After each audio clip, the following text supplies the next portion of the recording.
last season was looking at different options, including the NBA draft, but he ended up coming back to Illinois and was part of the reason why they were a top 10 preseason team at the time. The rankings haven't been updated since Illinois' loss to Marquette a week ago on Monday.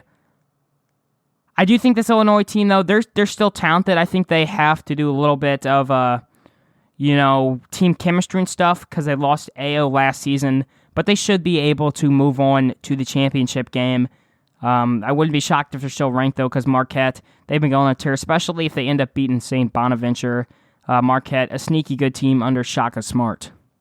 Now Cincinnati with a hot start to the season. They are 4-0 with wins over Georgia, and then 3 bye games they ended up getting at home. The win over Georgia, though, that's a pretty solid win, even though Georgia's probably finishing last in the SEC. But nevertheless, it's still a preseason win for them. They are number 98 in KenPom, so they are the third best team in KenPom according to the tournament setup and everything. Based on the way the tournament is set up, KenPom has it as number 6 Illinois, number 22 is Arkansas, and then 122 K-State, number 97 Cincinnati. Cincinnati, defensive-led team under first head coach Wes Miller. A fantastic start of the season for him, though, at 4-0 as they look to this tournament to get some momentum early on. Points leader for the Cincinnati Bearcats is Jeremiah Davenport at 12.5 points per game. They really have a balanced scoring attack. They have 6 guys who average over 7.5 points per game. They've done a fantastic job of balancing their lineup and getting a lot of guys who are, key offensive playmakers within their system. Probably one of their best players on true shooting percentage is David DeJulius. DeJulius to 11.3 points per game, but he could easily have more if he was, taking more shots within games.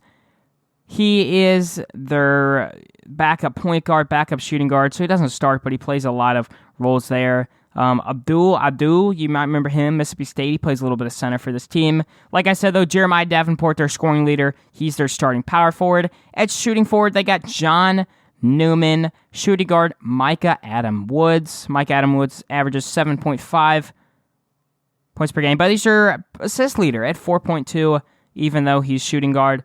Mike Saunders will also see a lot of time at point guard, probably end up playing backup role to Julius, and then Adu will probably play most of the starting center. So that'll be the lineup for the Bearcats, and they've been able to win a lot of games with those.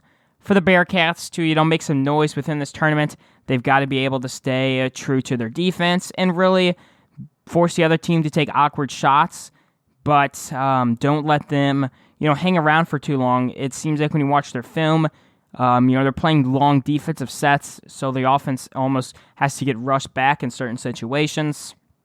Defense ranked number 65 in the nation for Cincinnati. Their effective field goal percentage on defense, though, is 39.4, top 15 team there. And they also do really well offensive rebounding. Lots of good offensive rebounding teams within this tournament. Like I said, though, for them to make kind of any upset, they've got to be able to really just shoot well enough that their defense can still hold them within games. It's time for Sam's prediction. Now my predictions for the Hall of Fame Classic in Kansas City, Missouri. First game is Cincinnati versus Illinois, 5:30 on Monday on ESPN News. I've got Illinois winning this game 76-62. I think Kofi will bring a big boost to this Illinois team, giving them a lot of necessary spacing. Curbelo, I think, is going to turn over the ball a little bit, but I don't think he'll have another game against Marquette where, he was really inside his head and all. So I got Illinois moving on to the championship game. Arkansas, Kansas State at 8. I've got Arkansas winning this one too. 81-75. Arkansas winning by 6. Arkansas, they do have to have a better three-point defense than they did against Northern Iowa. I know Northern Iowa made a lot of tough shots and were able to, make shots that most teams aren't really possibly able to end up converting, and really shooting an effective three-point defense, field goal percentage. Arkansas, they've got to have a better three-point defense, though. I do have them beating Kansas State. Now, in the consolation game between Cincinnati and Kansas State, I've got Cincinnati winning. I really like Wes Miller and how good of a coach he has been for Cincinnati. They've also got guys like David Julius, Jeremiah Davenport. I look for them to have a good game against Cincinnati. Now, the big game that'll end up getting hyped up a lot, this is possibly AP Top 25 matchup if the other team ends up staying around, Illinois, Arkansas. November 23rd, Tuesday at 8:30 on ESPN2.